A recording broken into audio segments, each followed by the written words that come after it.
Oi gente, tudo bem com vocês? O meu nome é Vanessa. Sejam muito bem-vindos ao meu canal e no bate-papo de hoje eu quero conversar um pouquinho com vocês sobre como eu escolho as minhas próximas leituras, sobre hábitos de leitura, sobre quantos livros eu li esse ano até agora e sobre se isso importa ou se isso não importa.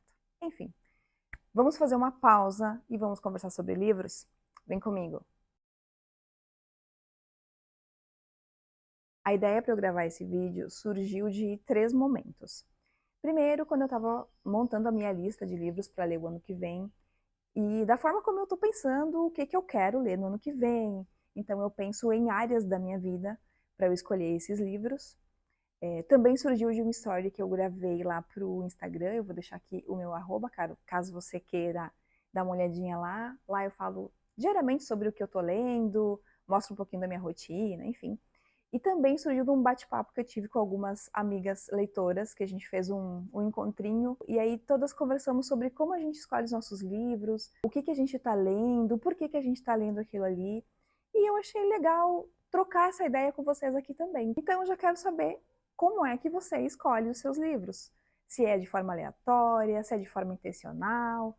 Vamos trocar essa ideia aqui, porque eu quero muito aumentar a minha lista de livros para ler no ano que vem e para o resto da vida. No ano passado, quando eu estava escolhendo os meus livros para ler em 2025, eu também pensei que eu queria colocar junto com os livros um caderno ou alguma coisa que me instigasse a escrever todos os dias. Eu queria criar esse hábito de escrever todos os dias. Mas eu pensei também que eu não poderia começar com um diário gigante, com ideias de escrever muitas páginas diariamente, porque eu me conheço. Se eu não começar pequeno e com, não vou nem dizer metas, mas assim, objetivos curtos, objetivos praticáveis, eu não vou conseguir fazer. Fui na livraria, encontrei um diário, um livro pequeno, com uma pergunta por dia para responder. Eu já tive diários onde tinha três perguntas de manhã e 3 perguntas à noite, ou 2, não me lembro. Funcionou por bastante tempo, mas eu acabei largando. E aí eu pensei que eu queria algo que tivesse mais consistência. Aí eu comecei nesse diário aqui, que é uma pergunta por dia, e é um diário para 5 anos. Mas por que eu tô falando nisso? Porque é dessa forma que eu penso nas áreas da minha vida, né? Então, o ano passado eu me propus a escrever todos os dias esse ano, nem que seja para responder uma perguntinha aqui nesse diário, porque isso ia me fazer dar o start nesse hábito de escrever. Aí eu vou mostrar, aproveitar, né? E vou mostrar aqui por dentro como que ele é, para vocês terem uma ideia aqui, ó. Por exemplo, no dia 19 de dezembro, se você pudesse mudar uma coisa no dia de hoje, o que seria? Então, eu escrevo geralmente de manhã ou à noite, mas essa pergunta específica do dia 19, seria melhor responder à noite, né? Então, aqui, neste ano eu vou responder essa, e aí nos próximos 4 anos tem espaço aqui para responder. E eu achei legal porque aí no ano que vem, quando eu for responder essa pergunta, eu posso comparar imediatamente com a resposta que eu dei esse ano e comparar o meu momento, na verdade, né? Até agora estou conseguindo fazer respondendo todos os dias. E também por que eu estou contando isso para vocês, gente? Porque era uma área que eu estava pensando que eu queria desenvolver mais, a questão da escrita.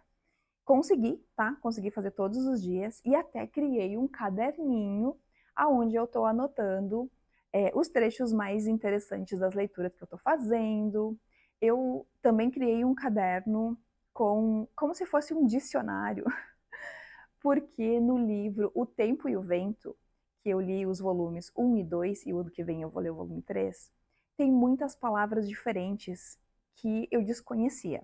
E eu acabei fazendo esse caderninho e colocando lá o significado das palavras. Eu achei que valeu muito a pena. Vou continuar fazendo para o próximo livro, depois eu vou tirar essas páginas e colocar lá na última página da trilogia e vou guardar.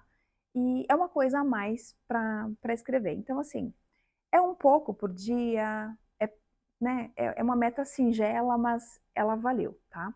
E também por que eu tô contando isso para vocês? Porque isso faz parte de como eu escolho também as leituras que eu vou fazer. Há muitos anos atrás, eu lia muitos livros de desenvolvimento pessoal, ou os chamados de autoajuda também, como você quiser.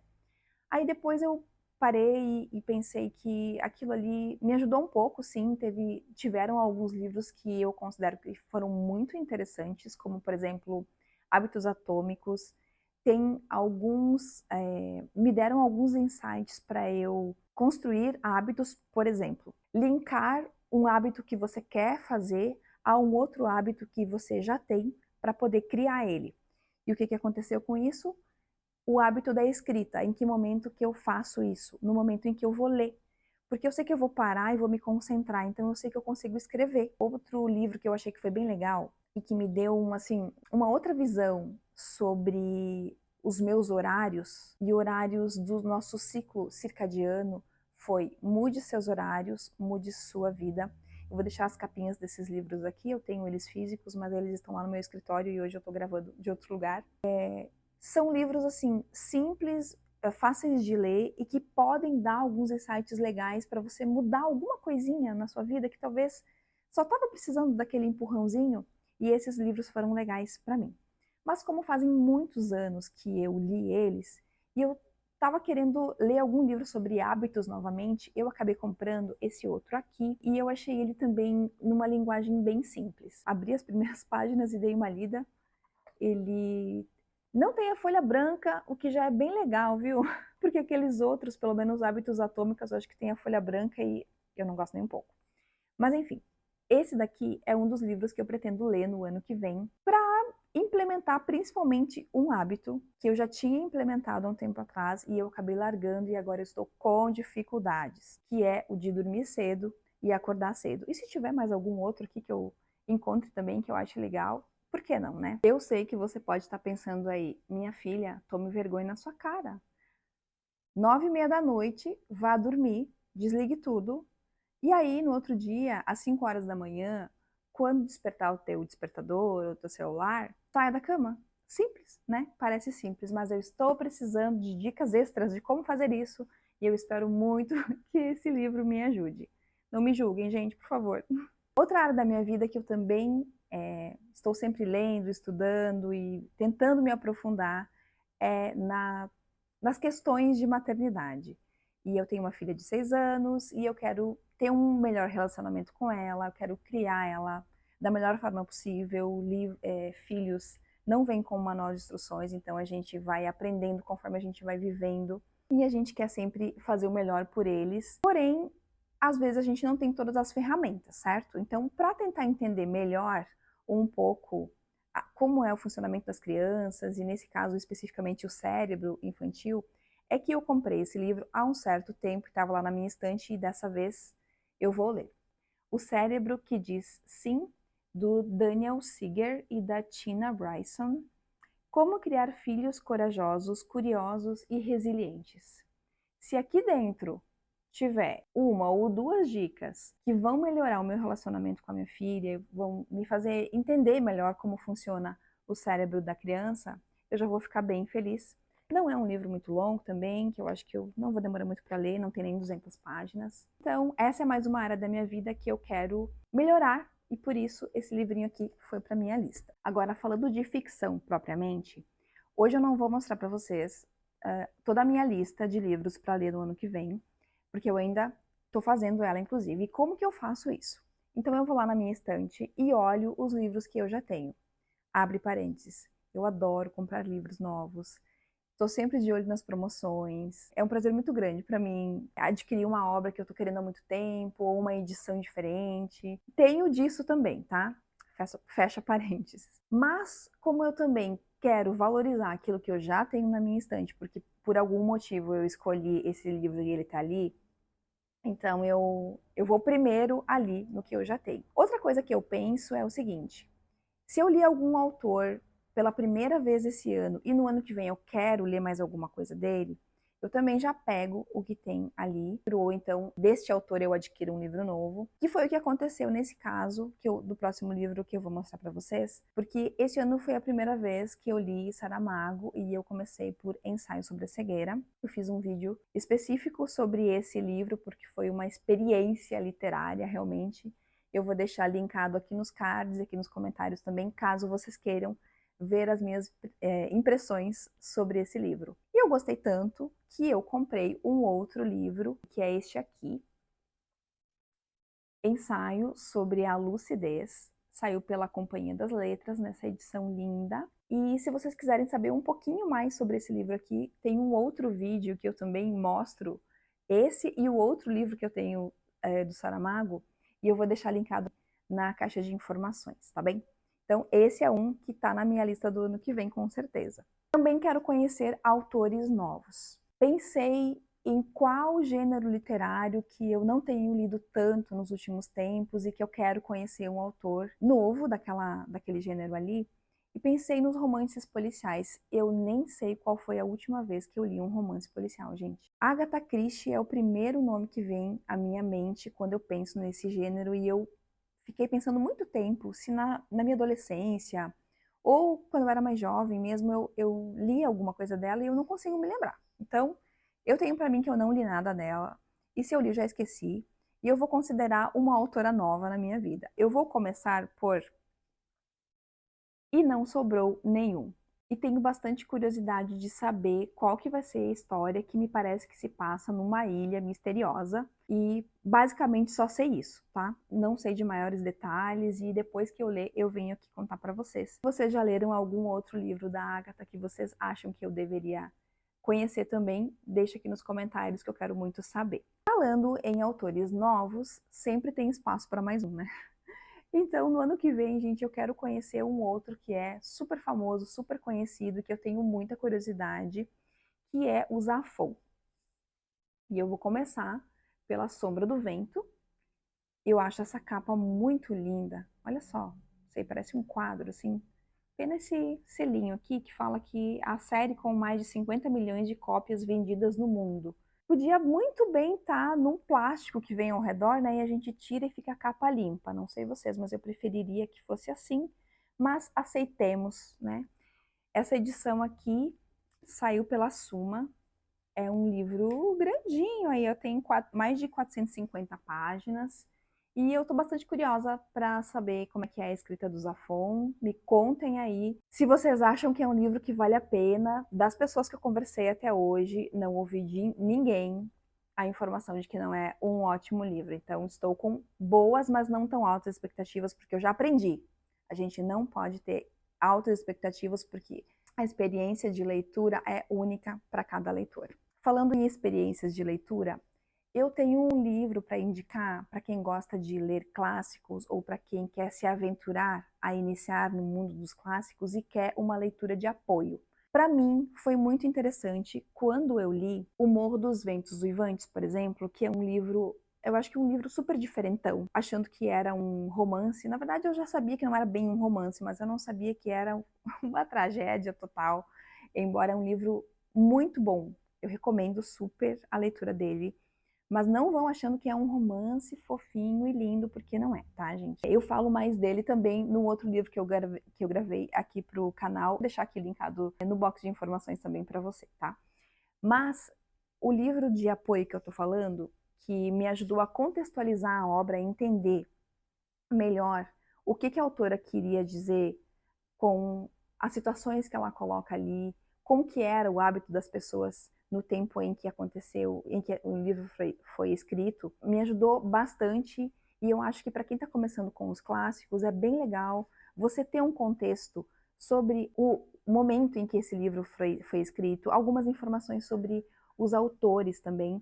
E neste livro da literatura aqui, a gente tem essas pinceladas, não é nada profundo, mas tem informações bastante interessantes e que podem ajudar a gente a aproveitar melhor a experiência da leitura desses livros clássicos. E eu deixei marcado aqui aonde fala sobre meu super marcador de livros, sobre o Morro dos Ventos Uivantes, tá?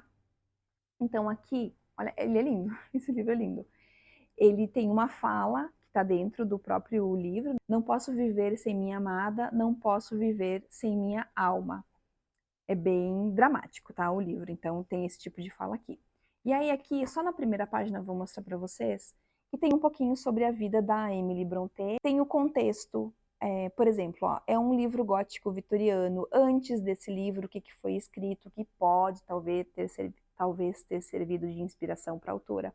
E depois desse livro, o que que veio? E várias outras informações interessantes que a gente pode se servir como um apoio mesmo para a leitura. Eu acho super válido. Eu acho também que é um ótimo livro para dar de presente para quem gosta de ler. Porque às vezes a gente pensa, eu quero dar um título, né, um livro assim, mas eu não sei se a pessoa já tem ou se ela vai gostar. Esse daqui é muito difícil de errar, porque as informações que tem aqui servem para vários livros. Tá? E os clássicos, né, gente? Eu separei aqui um livro que eu vou ler no ano que vem, um livro clássico. Eu tenho uma lista maior, mas esse daqui eu quero comentar com vocês porque vai ser um outro grande desafio literário. É um livro grande, é um livro que eu tenho há pouco tempo na minha estante, mas eu acho ele tão lindo e ele foi super bem recomendado, então eu vou mostrar aqui para vocês. O Conde de Monte Cristo, do Alexandre Dumas. Eu tenho essa edição aqui do Clube de Literatura Clássica, que veio com algumas informações aqui. Aqui a gente tem sobre o autor, algumas informações, e aqui mais uma foto dele, e aqui tem uma frase, não sei se é do livro ou não, e tem um fitilho, é bom, né? Um fitilho, porque olha o tamanho desse tijolo aqui. Ele tem quase 1.200 páginas. Gente, uma edição primorosa, olha só por dentro como é lindo. A diagramação achei ótima e as páginas são todas lindas. E além disso tem mais um marcador que veio junto. Uma história de vingança que ouvi dizer que é muito fluida de ler, que não é difícil. Deste tamanho, eu já li algo parecido, que foi Os Miseráveis, que foi assim uma experiência mesmo. Demorei 4 meses para ler Os Miseráveis, intercalando com outros livros, mas assim, foi maravilhoso, eu adorei. Este daqui eu acho que eu vou conseguir ler em menos tempo, mas também não tem uma meta específica de leitura. Vamos lendo, vamos aproveitando, né, cada momento, que eu acho que é o melhor. Então essa lista que eu faço é uma lista que me dá um norte, né, que não me deixa assim muito solta para simplesmente deixar a vida me levar, mas também não me deixa engessada que eu tenha que ler apenas esses livros. Geralmente eu escolho 12 livros para ler e depois eu vou escolhendo aleatoriamente outros livros. Por exemplo, no ano passado eu escolhi 12 para ler nesse ano e eu já li 50, então foi muito além daquela lista que eu me propus. E tudo bem se eu não tivesse lido nem os 12. E como é que então, né, a gente coloca 50 livros para ler num ano que, assim, olhando para a vida de outras pessoas que fazem conteúdo aqui na internet, não é muito, mas olhando para minha vida, é muito, gente. Eu tenho um escritório de advocacia, eu tenho família, marido, filha, pais, que eu convivo com essas pessoas, eu de fato estou com elas todos os dias. Pratico esporte, jogo tênis, não sei se eu já contei isso para vocês, eu gosto muito. Assim, eu tenho uma vida, minha vida não é apenas ler. Então, diante disso, eu acho que é um número bem legal. E há um tempo atrás eu li até mais.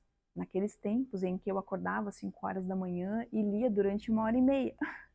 Atualmente, eu não estou conseguindo fazer isso, então esse número de livros caiu. Eu acho que se preocupar muito com o número de livros lidos é uma ansiedade desnecessária, principalmente para quem não trabalha com livros. Isso não é um trabalho para mim, então isso para mim está muito tranquilo. E aqui entra também a questão do story que eu fiz lá pro Instagram, porque lá eu falei, eu fiz a seguinte experiência. Cronometrei 15 minutos para ver quantas páginas eu lia. E eu li 17 páginas, mas foi desse livro aqui que eu tô lendo agora, Memórias Póstumas de Brás Cubas, do Machado de Assis, que eu tô adorando. Então, mas ele é um livro pequeno, de bolso, ó. Ele é do tamanho da minha mão. Ele tem uma ótima diagramação, capítulos curtos, então ele é mais rapidinho de ler, tá? Fazendo um cálculo rápido, se você lê durante 15 minutos, todos os dias, você vai ler um livro de 300 páginas, mais ou menos, até mais, durante um mês. Durante um ano, serão 12 livros. Foi pensando nisso que eu falei lá no Instagram, olha gente, são 15 minutos que você deixa de rolar a tela no celular. É pouco tempo para o tempo que a gente passa fazendo nada muitas vezes no celular. E é pensando nisso também que eu digo para vocês que eu leio mais do que 15 minutos por dia, né? Até porque eu estou lendo numa média aí de um livro por semana. Então a minha média de leitura diária é de mais ou menos 1 hora, que é o que eu estou fazendo antes de ir dormir. Só que eu prefiro muito mais ler de manhã. Esse é o meu melhor hábito, o melhor horário. Então é para esse hábito que eu quero voltar e não para ler mais, e sim para ler com a mente fresca, para fazer as minhas anotações com calma, para eu poder escrever lá no meu livrinho dos 5 minutos, ah não, dos 5 anos, para poder responder essa pergunta que no ano que vem eu quero continuar respondendo diariamente, com calma, com tranquilidade. E então, números, gente, realmente não são o mais importante, e sim o hábito de ler todos os dias. E eu quero que você me conta aí se você é uma pessoa que lê todos os dias e quanto tempo mais ou menos você lê, ou se isso não é importante para você, e sim pegar o livro aonde você estiver e ler um capítulo ou ler umas páginas. Me conta, porque eu quero saber um pouco sobre os seus hábitos de leitura. E se você gostou desse bate-papo de hoje, se inscreve aqui no canal, compartilha com alguém que também pode gostar e deixa o seu like, porque aí eu vou saber que você gosta desse tipo de conteúdo e posso fazer mais aqui pro YouTube. Um beijo e até a próxima!